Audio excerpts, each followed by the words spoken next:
Hello my dear viewers. Today my video will be dedicated to a topic that has been on the lips for 2 days.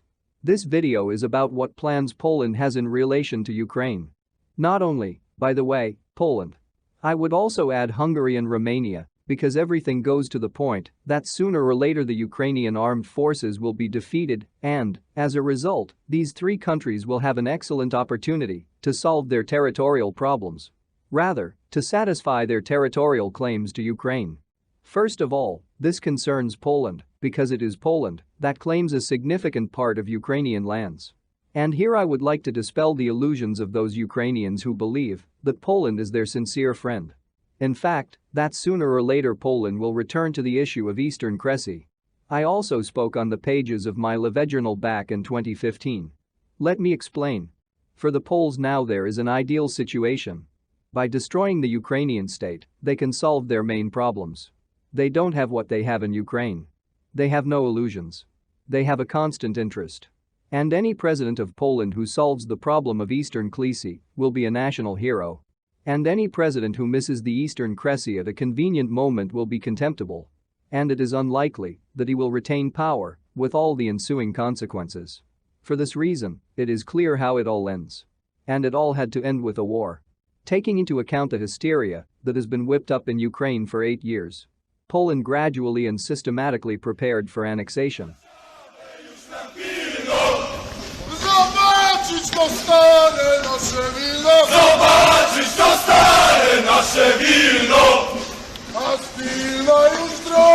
As the Americans say, nothing personal. It's just that the interests of Ukraine and Poland diverge. For this reason, Poland is helping Ukraine, thereby weakening the Russian Federation, and is preparing to further divide the territory of Ukraine with the Russian Federation. And most likely this is how it will all end. Moreover, Poland will wait for the most convenient moment for itself, when it will be clear that the armed forces of Ukraine have been defeated, that it is necessary to somehow save some part of Ukrainian lands from Russian occupation. And under this slogan, the Polish troops will first go to western Ukraine, and then they will advance wherever they can. Perhaps even as far as the line of the Zbruch, a tributary of the Dniester in western Ukraine. However, Poland cannot include a lot of Ukrainian lands in its territory. Why? Let me explain. The fact is that Poland has a big problem, demographic. In fact, the Polish population today is rapidly aging. Including, for example, half of Ukraine with a population of approximately 20 million people. Taking into account the fact that a significant part of Ukraine already lives there. For Poland, this is very dangerous because in this situation they will get a binational country. Taking into account the fact that they will also have to deal with denazification. The Poles hate Bandera. Taking into account the fact that sooner or later they will be forced to carry out denazification, naturally the joined Ukrainian part of the population will also hate them. And sooner or later, a significant part of those people who applaud them today will begin to assess Russia's actions differently. It's unavoidable. There is simply no other option. For this reason, I do not think that the Poles will enter the territory of Ukraine beyond this Zbruch line. They are well aware that with a large number of Ukrainian population, the process of assimilation will be more difficult. Moreover, before this Zbruch line, they formally have their own claims. This is their 1939 border. And the same goes for Hungary.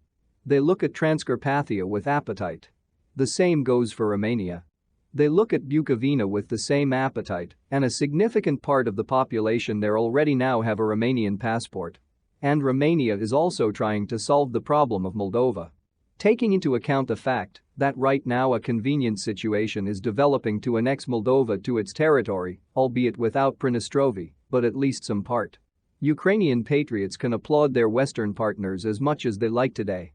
They still do not understand that in fact the interests of countries can both converge and diverge. Moreover, sometimes a country understands that, in order to cut off a piece from the other side, it must be pushed into the abyss. With a smile to push the country there. This is what the Polish government is doing today. Yes, I understand that today my Ukrainian viewers will not take this information seriously. But believe me, the wait is very short. And the fact that you will certainly find yourself on the territory of the European Union will also not please you for a very long time, because in the next decade the European Union will change beyond recognition. And this is also the inevitability of that new world, where we are all going. That's what I wanted to say in this video. That's all for now, goodbye and see you next time.